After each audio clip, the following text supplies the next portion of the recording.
Bonjour, c'est Anne-Sandrine Di Girolamo au micro des Ondes de Limo, le podcast immobilier attentif et curieux. Benoît Mainguy, bonjour.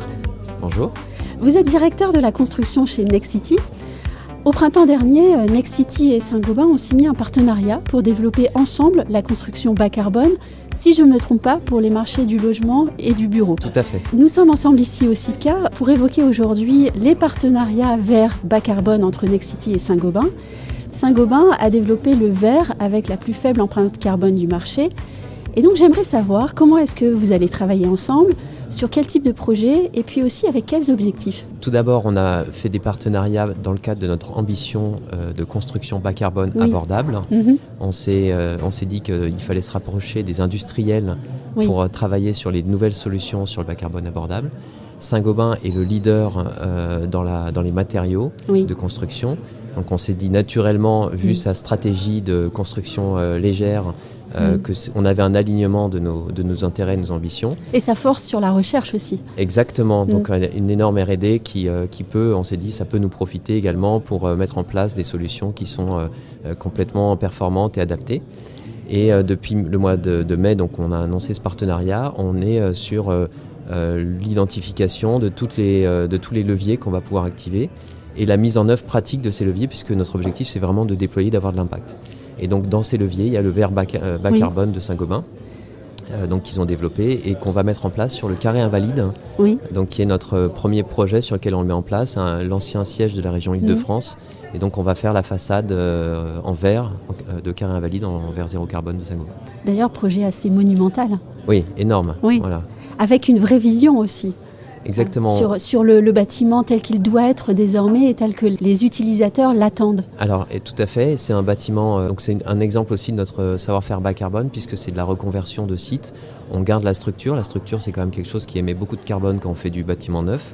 Et donc, on garde cette structure et on va rajouter un levier bas carbone, puisqu'on rajoute le verre zéro carbone. Ce matin, on a entendu Jean Jouzel qui a énoncé la chose suivante. Il disait, si on garde le mode de construction actuel, eh bien, on restera encore en dessous des objectifs de neutralité carbone en 2050. Il disait aussi que, selon lui, de ce fait, il fallait impérativement planifier. Alors moi, j'aimerais bien savoir, dans ces partenariats que vous avez noués, comment vous organisez les choses, puisque je suppose qu'on ne peut pas tout faire tout de suite et qu'on a des objectifs très forts. Donc, comment est-ce que vous allez, lisser tout ça ? Déjà, la première chose, c'est de trouver des solutions qui sont disponibles immédiatement. Oui. Et donc, on regarde sur ces solutions avec des éléments très factuels et techniques pour certains, financiers, et quels sont les impacts de ces matériaux et comment on peut les prioriser. Tout ça aussi au regard des évolutions actuelles sur les coûts des matériaux qui également impactent, parce que en fait, si on veut pouvoir déployer du bas carbone, il faut qu'on puisse aussi le financer. Et donc, on regarde bien évidemment, c'est pour ça qu'on a appelé notre projet bas carbone abordable, comment maintenir des solutions abordables. Ensuite, bien évidemment, on a plusieurs niveaux de regard. On regarde des solutions éprouvées qu'on peut mettre en place immédiatement et qu'on met à disposition de nos filiales. Et puis, on regarde aussi des solutions de moyen, voire de long terme, sur de l'innovation pure.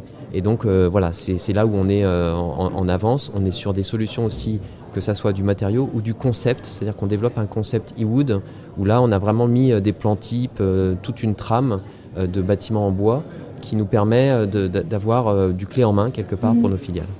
Quand on est directeur de la construction chez Nexity et qu'on vit ce moment-là de révolution finalement de la construction, comment est-ce qu'on se sent ? Extraordinaire, c'est génial. C'est vrai ? Ah oui, c'est un pur plaisir de voir cette dynamique, ces innovations, tous ces nouveaux défis et de participer quelque part à écrire cette nouvelle page de la construction. Ma dernière question, là on a parlé du verre.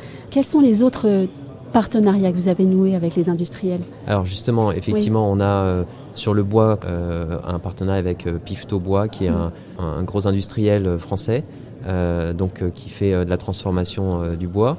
On l'a fait aussi parce qu'on était sur un contexte du bois qui était relativement incertain et on souhaitait donner plus de sécurité à l'ensemble de nos filiales sur ce sujet-là.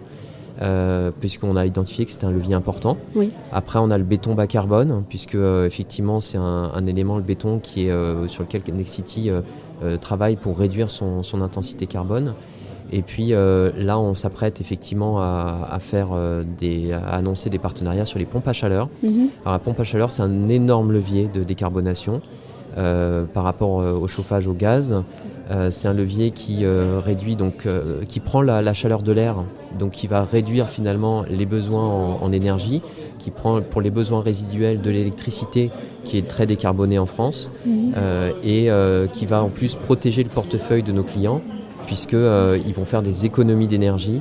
Et à terme, en plus, on va pouvoir offrir un autre service qui est celui du rafraîchissement, qui est permis aujourd'hui par la pompe à chaleur, qui n'est aujourd'hui pas permis par le chauffage au gaz. Et on comprend bien avec tout ça que c'est une vision globale, le travail sur le bas carbone. Tout à fait. Merci beaucoup, Benoît Magny. Merci.